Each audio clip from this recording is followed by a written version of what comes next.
friends, welcome to my channel. My name is Carolyn and I talk about books. So today I want to do something a little bit different. We are going to do the Gilmore Girls book tag.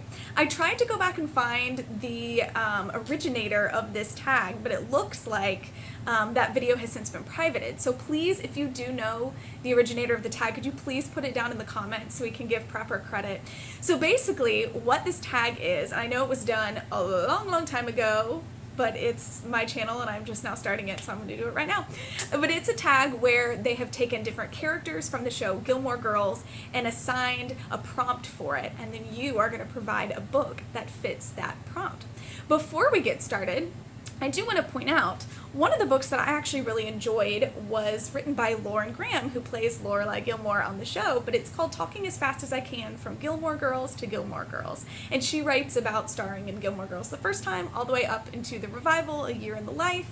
So that would be something that, if you really liked Gilmore Girls, you might want to check out. It's written exactly like you were talking to Lauren Graham. It's a very quick read. But then I've heard that the audiobook is actually narrated by her, and I've heard that that's really great as well. So something just to kind of consider before we get started. The first character is Lorelai, and it's a character with a witty and sarcastic sense of humor. The one that immediately comes to mind, though it's not necessarily a character, it is Furiously Happy by Jenny Lawson, and this is our narrator slash the author. This is a nonfiction book about mental health, and our narrator is incredibly funny. She's incredibly quirky, and so to me, even though she's not necessarily a character, she kind of reads like one, and so that would be my pick for the prompt for Lorelai.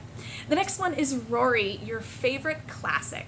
My number one classic of all time would have to be The Lion, the Witch, and the Wardrobe by C.S. Lewis. I collect copies of this book, and you'll see another one of them crop up later on during this video. However, I don't know if you can consider it a classic yet. I don't know really what the time frame for a classic is. So if I can't pick The Lion, the Witch, and the Wardrobe, then my next one, you can tell by my username that it's going to be Peter Pan by J.M. Barrie.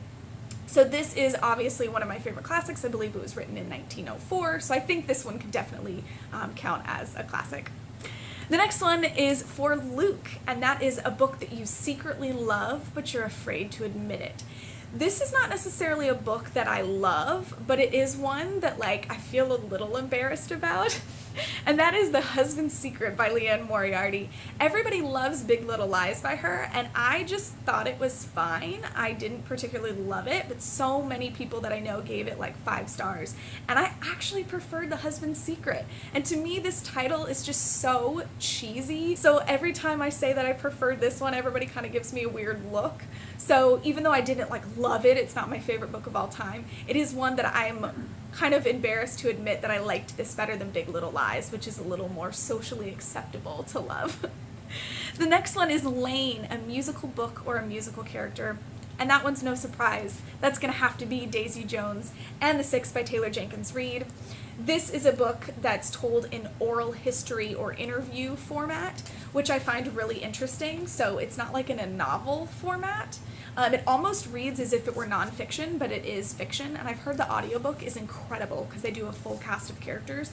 I read the physical copy, but if you're looking to get into it, I've heard that the audiobook is incredible, and that may be a good place for you to start if oral history or interview format is not something that you're used to. But this is documenting a fictional band called The Six and a performer named Daisy Jones, and they were on this meteoric rise to fame, and as they were at the peak of their popularity, they end up breaking up, and I really enjoyed that one. So that would be my pick for Lane. The next one is for Dean, your first love. My first book love, I think I already touched on it on my Welcome to BookTube tag, and that was Babysitter's Club, Scary Stories to Tell in the Dark, Harry Potter.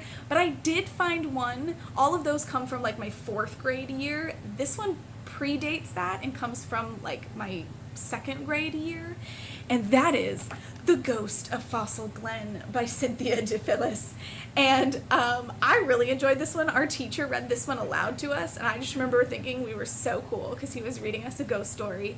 And then I was feeling really nostalgic, and I found a used bookstore here in Savannah where I live, and they had this book. And you have never seen true excitement until you saw me find this book. It looked a little like, so I was very excited to find this book. I'm not going to go into detail about what it's about. I doubt you're going to be picking this one up, but I enjoyed it, and this would be my first book love. Suki is a book that you devoured, and I mentioned this book on my top 5 books that I have loved so far in 2020, but I'm going to touch on it again, and it is My Dark Vanessa by Kate Elizabeth Russell. This is one that I have to put a disclaimer on because of the content. This is about a young girl who is having a relationship with her 40-something-year-old teacher.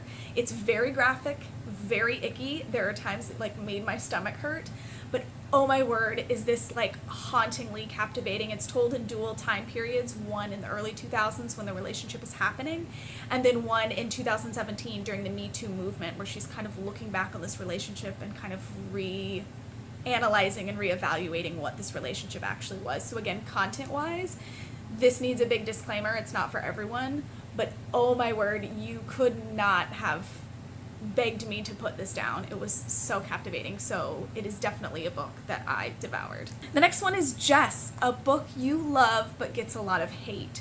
I don't know if this one gets a lot of hate, but a lot of people just didn't feel like it was worth the hype, and that's We Were Liars by E. Lockhart. So I read this when it was part of the Zoella book club a couple years back, and I really, really enjoyed this when I read it. I haven't reread it or anything since then, but I think it got a lot of hype, and then people just felt like they were disappointed with it. So it does get a lot of hate. It's kind of a polarizing book, but at the time that I read it, I didn't see any of the twists coming until right when they were happening, and so I found that I really enjoyed this particular book. The next book, speaking of, is For Miss Patty, a book that was ruined by the hype. And for me, that is All the Light We Cannot See by Anthony Doerr. So this one is gorgeous. It won the Pulitzer Prize, so obviously it's an incredible work of literature. It is a historical fiction novel about World War II.